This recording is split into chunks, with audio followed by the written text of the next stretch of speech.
પોરબંદરના garden group દ્વારા રણવવ ખાતે ગાર્ડન ગોષ્ઠીનું આયોજન કરવામાં આવ્યું હતું, જેમાં ગાર્ડન લવર્સને એક પ્લેટફોર્મ પર ભેગા કરવા આ પ્રયાસ કરાયો હતો।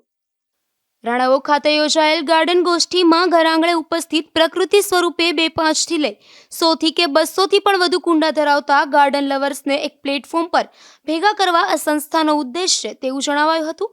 આ કાર્યક્રમમાં નાના મોટા જેટલા પણ પ્લાન્ટ જે કંઈ પણ જાતિ પ્રજાતિના હોય કે તેને કેમ ઋતુ અનુસાર સંભાળ રાખવી, માવજત કરવી, શું ખાતર અને દવા આપવી, તેની પ્લાન્ટ પર થતી સારી નરસી અસરોથી પ્લાન્ટમાં થતા ફેરફારો, ફળો અને ફૂલોની વૃદ્ધિ વિશે તલસ્પર્શી લોકોને સમજ આપવામાં આવી હતી। આ ગ્રીન ગાર્ડનના અભિયાનના ભાગરૂપે રણવવ ખાતે રિદ્ધિબેન મહેશભાઈ સુત્રેજાના શાકભાજી અને ફળોથી લઈ વિવિધ ફૂલોથી મધમત્તા ખૂબ જ વિવિધતા ધરાવતા બગીચામાં એક સોનેરી સાંજના મીટિંગનું આયોજન કરવામાં આવ્યું હતું, જેમાં વિશાળ સંખ્યામાં ઉપસ્થિત રહેલ સર્વ સભ્યોએ પોતપોતાના ગાર્ડન યાત્રાના અનુભવો રજૂ કર્યા હતા। આ મીટિંગમાં ભરતભાઈ રૂઘાણીએ એડિનિયમમાં ગ્રાફિક કેમ કરવું તેનું પ્રતીક રૂપે એક સેશન કરી માર્ગદર્શન આપ્યું હતું, તેમજ ઉપસ્થિત સભ્યોએ પોતપોતાની અનુભવ રજૂ કર્યા હતા।